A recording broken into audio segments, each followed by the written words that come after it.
Welcome back, NNP fam. We are so back. We are getting dug back. Welcome to Season 2 of the Nothing Near Post Show. Nothing Near Post Show, everything college men's lacrosse with a focus on Division 1 while sprinkling in a little Division 3 and never completely losing sight of Division 2 and MCLA. We just love talking ball here at NNP. I'm your host, Mr. NNP. Not that you care, and if you're listening, you probably already know. I was a college goalie who then had an 11-year career coaching collegiately, both at the Division III and Division I levels. I also spent time coaching 2 international teams and 3 world championships and 2 European championships, both as an assistant and a head coach. And if you have any interest in your heritage, I strongly suggest getting involved with international lacrosse. It's awesome and a very different way to connect to the sport and your family roots. Nonetheless, that's a quick intro for you new listeners. I say all that to give you the foundation from which my takes and analysis are coming from on this great game that we love that the creator shared with us. So do with what comes to my do with what comes out of my mouth as you please. But we like to keep it fun and light with predictions, reactions, and hot takes here at NNP, and certainly like to get down and dirty in some analysis once these games get rolling. But to kick it off, it only feels right to highlight that the very first game of the spring is at noon on Friday, January 30th. So hopefully you're getting this in Friday morning on your commute, and you can throw that game on. But we made it. No more waiting. The CNU captains will be hosting the Elizabethtown Blue Jays to spark the fire that will be the 2026 NCAA lacrosse season. Go get them, fellas. We love that. But looking ahead here to Season 2, last year, Season 1, Episode 1, we did a team-by-team, conference-by-conference preview, but we're going to get this season, Episode 1. We're gonna keep it short and sweet. As always, we're gonna start it off with some locker room talk, which is a quick segment that we like to talk about things non-lacrosse. It's a little warm up, get into the pod with something that isn't specifically lacrosse related. And there's only one thing to talk about on NNP then in this week's locker room talk. How about them Patriots, man?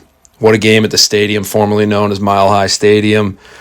Everyone wants to continue to doubt them, that is the Patriots, but they just keep finding ways to win. Vrabel's the man.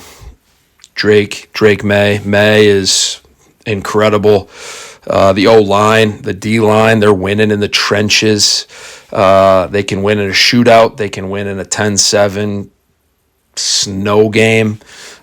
Just a really cool run from the Pats, and it's good for New England. Good for New England. I know everyone's going to say we're spoiled up here, but hey, we're back. And everyone hates us, and it's us against the world, and that's all right. But I think the Pats are going to at the very least cover. I think right now the line's at like 5. I think they'll cover against the Seahawks in 2 weeks, if not win outright. But I wouldn't be surprised if Sam Darnold's going to be seeing some of them ghosts again. But, time will tell. Santa Clara will be the host, and it'll be a fun one out there on February 8th. Moving on here, High Bouncer, new segment, Season 2. High Bouncer is going to be something that caught me off guard last week.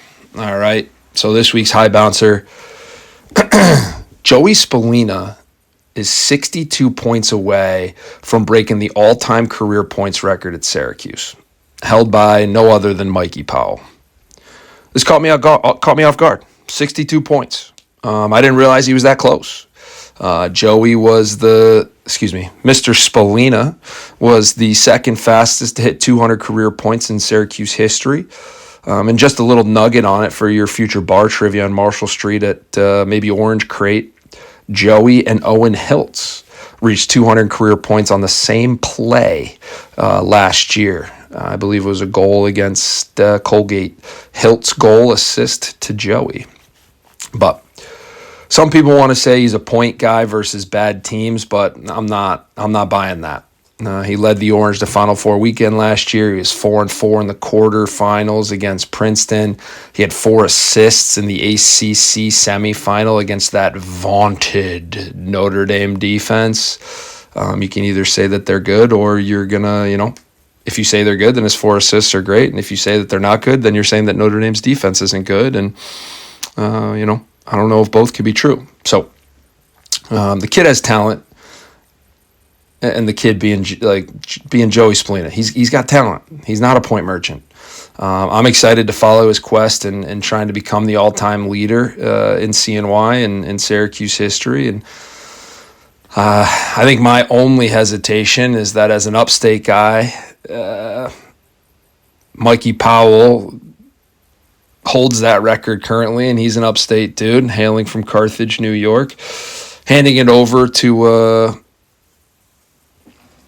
over that top spot to a Long Island guy feels wrong, but also feels right all at the same time, given all of the Long Island talent that has come through Syracuse's history. But either way, that's high bouncer. We're going to be tracking Joey Spallina, 62 points away from breaking at 61 to tie it.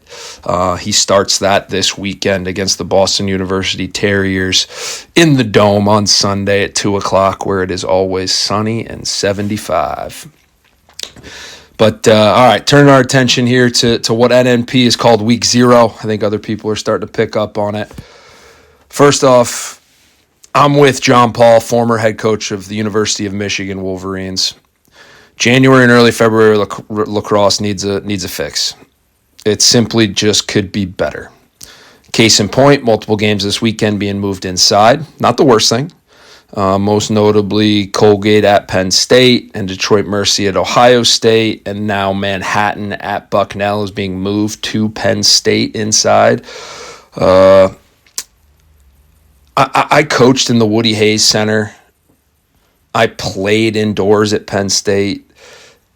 Both are tough venues. The Woody Hayes Center at Ohio State, the windows are almost perfectly at ball catching / shot release height with an overhand release. Habula Hall, however they pronounce it, at Penn State and Happy Valley. There's white walls absolutely everywhere. I don't care if you change the color of the ball. It's a goalie's worst nightmare. And I'll tell you this, it's even worse when Pat Heim is suiting up for the Nittany Lions. A little flashback to 2007 for you all. We also have Holy Cross at Providence being moved inside with no fans allowed on Saturday. That game being at Providence. I mean, even worse than moving games inside. We had our first, second, and third canceled / postponed game here in Week 0 due to, quote, harsh weather conditions, end quote. High Point and Navy was the first game to be canceled and will not be rescheduled. Not a huge deal for either team other than wanting to begin their campaign and start to work out the kinks while fighting for a quality win to start the season. But that was quickly followed by Maryland and Richmond, which has been canceled with no makeup dates set. They say the date's TBD. I could see that just being swept under the rug and never being played. And then the third, Georgetown versus Loyola, has been postponed to March 17th. So 3 games here in Week 0 already off the schedule, or off the slate, I should say. But at least Duke rescheduled their home game against Bellarmine to Monday at noon because people don't usually have other commitments at noon on a Monday. And it was great to see Hopkins doing the same for their game against Robert Morris. Hopefully you can pick it up because I'm laying it on you pretty thick. Sarcastic as I can get, but I guess I know what I'll be doing on Monday during my lunch hour. Bottom line, Coach Paul is 100% right. It would be a huge lift to move the season back, but I also believe it would be worth it. Moving on here, games to watch this weekend. I'm going to give you one for Saturday and one for Sunday. Initially, I was going to give you Maryland at Richmond, Robins Stadium, Richmond, Virginia. Saturday at noon, which I was calling the Mount Vernon Conference Championship. Obviously canceled, but I'm going to give you a little history lesson here. Why am I calling it the Mount Vernon Conference Championship? After the U.S. emerged victorious from the Revolutionary War, the 13 states were battling for power and control of their boundaries, resources, currency, and other items. And it was fragmented because of the Articles of Confederation, leaving something to be desired when it came to an effective central government. So with Virginia and Maryland sharing the Potomac River and the Chesapeake Bay as bodies of water on their borders, the respective delegations needed to have a little sit down to hash out the details of ownership and responsibility as they related to each state. So they got together in March of 1785 at George Washington's Mount Vernon estate in Fairfax County. Now, unlike the Mount Vernon Conference in 1785, where both sides went home happy and with wins, that will not be the case on Saturday. Not because somebody has to win, but rather because the game was postponed. Unfortunate. But as a side note to this game, TLN threw a tweet out there promoting a new episode of their show, of their podcast, that read, is Richmond's Dan Chamati the Kurt Signetti of lacrosse? The Spiders could be the next team to shock the college sports world. I think it's hilarious. And when I read it, all I could picture was the Signetti meme of him looking down the line of scrimmage, and thinking that's something Coach Chamati is going to do when Virginia comes to town and the face-off X is an absolute battle, just getting a peek at how Virginia's face-off man is leaning, jumping, whatever the case might be. But even with the fun comparison and surprisingly good clickbait by TLN, don't worry. Neil Wet Blanket Barrett was there to ruin the fun, posting on Twitter saying Dan is not Signetti because he's been at Richmond for 13 years, not the 2 years that Kurt's been at Indiana. At this point, I'm pretty sure Neil hates fun. He seems like the type of guy who would never jaywalk and drinks his coffee with coconut milk creamer and 2 pumps of cookie butter syrup. But I digress. Instead, the NNP game to watch on Saturday is going to be Army at UMass, 11 a.m. inside the Foley Athletic Center. Another one of these games that got moved inside. I'm not quite sure if fans are allowed or if there will be a stream, but these two programs pride themselves on an extremely tough brand of lacrosse. Obviously, that tough brand speaks volumes to the identity of Army and what it means to be a cadet, and also UMass. Coach Cannella built an identity for UMass over his 33-year tenure. We'll talk about him, but Western Mass just tough, and they've done a great job, and I hope that continues. But this will be the first game. Speaking of Coach Cannella, this will be the first game at the helm of the Gorillas for Kyle Smith, 2014 alum of UMass, who got the job this past summer after the man, the myth, the legend, Coach Cannella, hung it up after his 33 seasons. I'm also very curious what the dynamic is with Coach Gabriella on his staff, as I have to imagine he wanted that head coaching position that Kyle Smith ultimately earned. But either way, great job by Coach Gabs sticking by the team and the program and putting everything he has towards his alma mater being successful. Excited to see what those two new faces in Amherst, Mass. have cooking for us. But as for who will be making plays for the Minutemen, they've got to be looking to their starting attack, who all returned from last year and were the top 3 scorers on the team in 2025. You've got a senior Aiden Drunzik, you've got sophomore Robbie Granera, and you've got fellow sophomore Chase Cogley, who led the team in points last year. So look for those 3 at the attack unit to do their best to keep pace with the Black Knights. But for Army, we're going to get the same old Black Knights led by Coach Alberici, who sources say has worked out every single day for 8+ years. I don't know what an actual workout clocks in as, maybe 30 minutes, 45 minutes, probably an hour, knowing Coach Alberici, but a man who's committed to consistency. But the Knights have been picked preseason to win the Patriot League and will be led by midfielder Evan Plunkett and netminder Sean Byrne, both preseason All-Americans. Last year, this game, Army-UMass, was a 16-9 win for Army in West Point, but the difference in my mind in that 16-9 game was Army went 19 for 19 in the clearing game, while the Minutemen went 16 for 23, failing 6 clears in the first half. You certainly can't do that and expect to win against Army. So it'll be interesting to see how that game rolls out this week. But I'll tell you what, you tune in, you're going to get a physical brand of lacrosse from both teams, and it'll be fun. Hopefully they stream it indoors. Game to watch on Sunday. Got to be UNC at Towson, 12 p.m., Johnny Unitas Stadium. The back-to-back CAA champions, Towson Tigers, are hosting the Big Bad ACC. Going to be a lot of Baltimore flair in this game, highlighted by the Tigers' Mikey Weishauer from Arnold, Maryland, by way of Archbishop Spalding, and Dominic Petramala, the smooth lefty for the Tar Heels, hailing from Lutherville, Maryland, coming out of Boys Latin.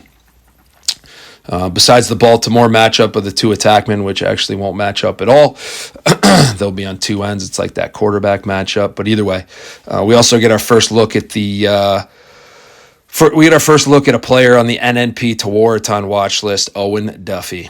The St. Anthony's product is getting his third year in Tar Heel Blue and looks to follow up his sophomore campaign, where he led the team in points with 61 in 15 games.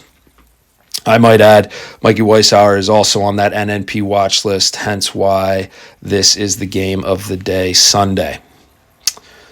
I think it's going to be a tall task for Coach Nadelin, and the Tigers. Coach Nads, by the way, may be the most intimidating coach in all of NCAA lacrosse, and I'm confident that if Coach Nads was matched up against any other Division I head coach in a UFC ring, I'm putting my money on Coach Nads. Might even do the same with any Division I assistant were to challenge him, but I'd have to think a little bit more about that.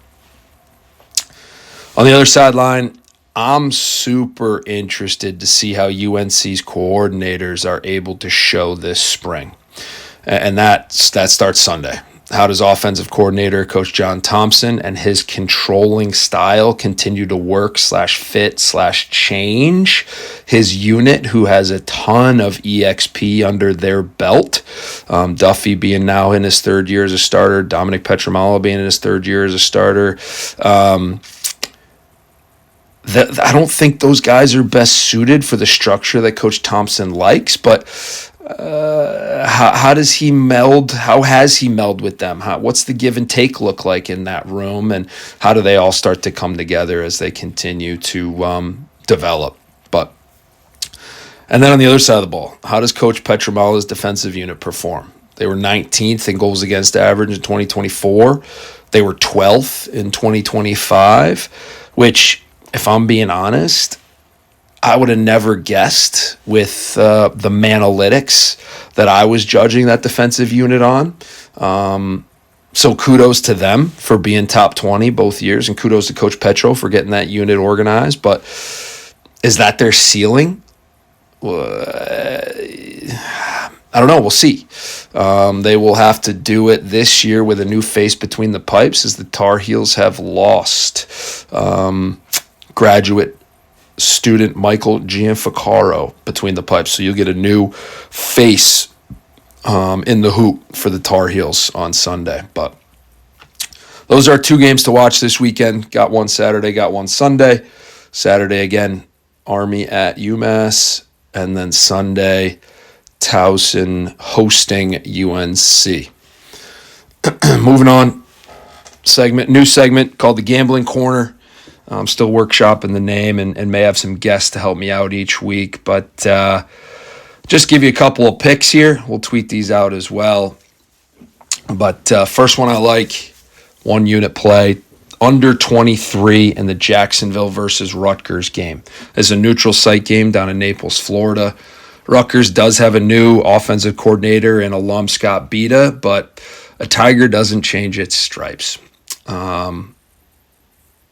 Rutgers likes to just grind it down. grind it down. I don't see them turning up. I know they've got that NASCAR sort of mentality back in the day, but that hasn't really shown up in the last couple of years. I also am going to take this under 23 because I believe in both defensive coordinators to have their units ready. Coach Chris Przinski for Jacksonville and Coach Jimmy Ryan for the Scarlet Knights, plus the Knights return Cardin Stoller between the pipes and Jungerkiss at short stick D-Midi.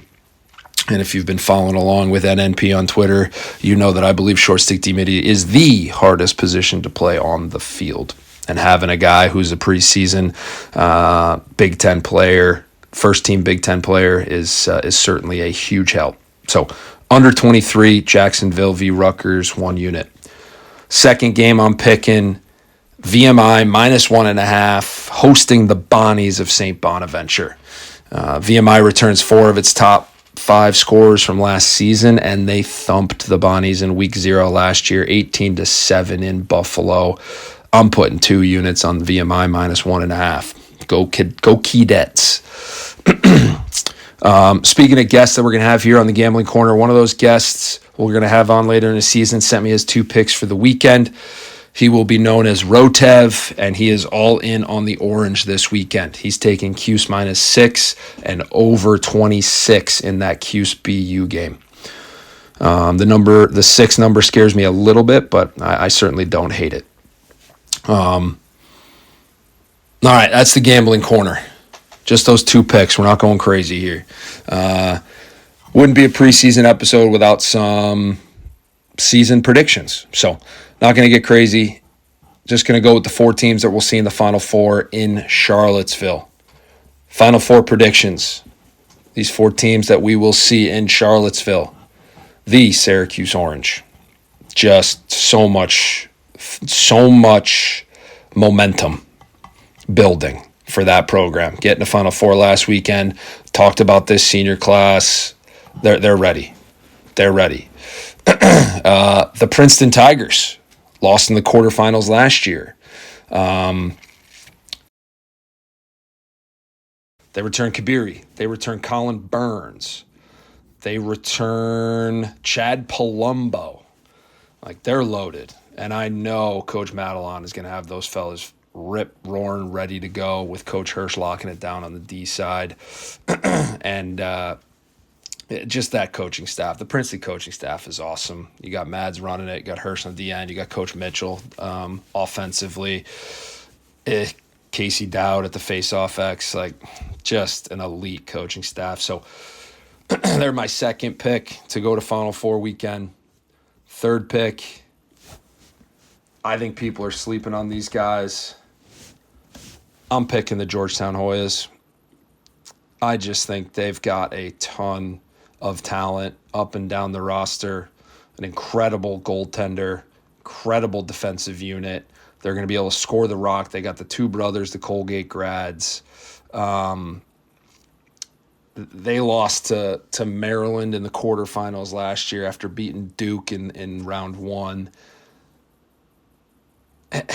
And last year, I don't think they lose very much, but beat Duke 16-12 shootout and then lose 6-9 in a sort of grinded out Maryland game that I think, one play goes another way. They're right in that thing. So they can win in a variety of ways. They can fill it up.